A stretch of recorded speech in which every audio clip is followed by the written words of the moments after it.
My story begins where I was born in an island in the Caribbean Sea called Jamaica. I was born to John Jackson. He was a gang leader and a drug dealer, and my mother, who was a prostitute at the time. When I was born, my mother, who didn't know what to do with me, actually didn't want me, so she threw me in a dumpster in the back of my house when my grandmother had fought. My grandmother, who was one of the most important people in my whole entire lifetime, she found me, and from there I gained the nickname Rock. I stayed with my grandmother and with my little cousins and them until my grandmother died.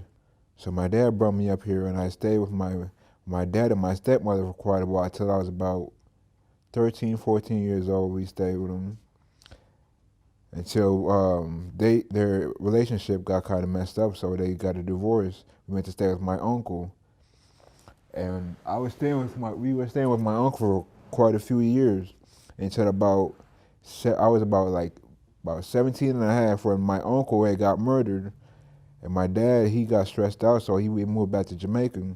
I returned to the streets to stay with one of my friends in a drug house where we were just doing all kind of different things, just selling drugs, hanging out, playing video games, and I just got caught up in the wrong life. Yeah, I got caught up in an argument one night that ended up to a bigger argument, which ended up into a shootout.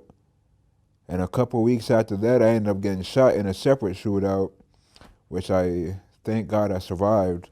I was in a Frater hospital for about 6 months in a coma, sleep.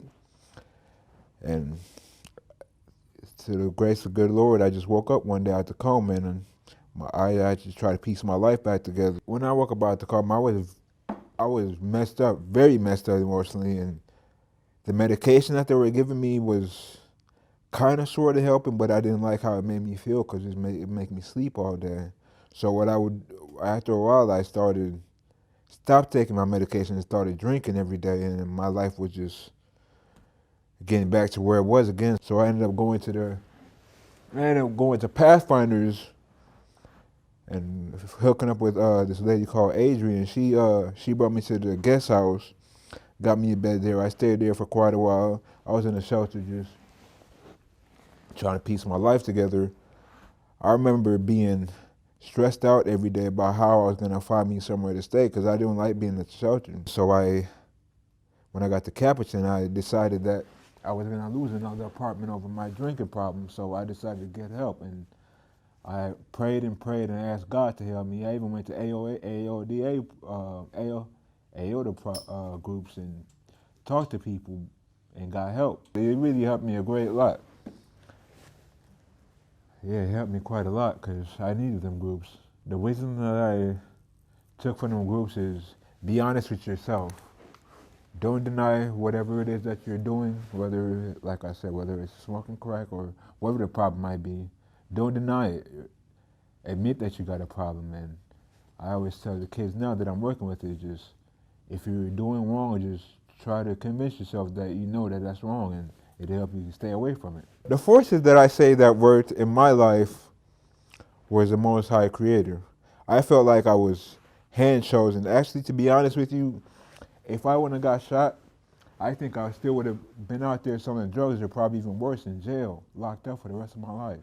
But God seen something in me that He just reached in and dragged me out of the misery that I was in, which left me with a few mental disabilities: schizophrenia, post-traumatic stress disorder, and depression, which I'm on medication for.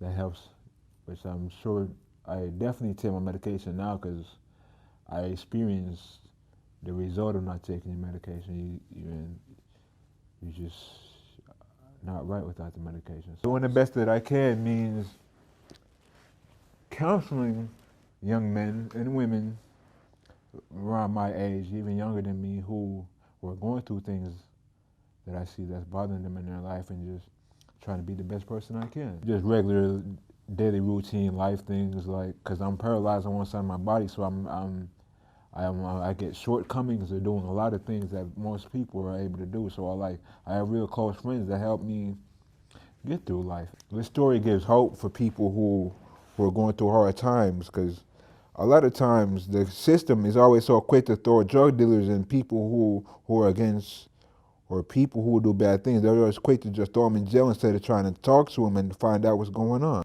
My life before the shooting, I was a dope dealer. Now, I consider myself a hope dealer because I provide hope for young men and women who are going through serious problems in their life. I had tons of friends who no longer now are alive. Most of them are not alive or they're locked up in a system, which is the reason why my book is called Standing Soldier. It talks about how many friends I've lost in the past and I'm the only one left standing.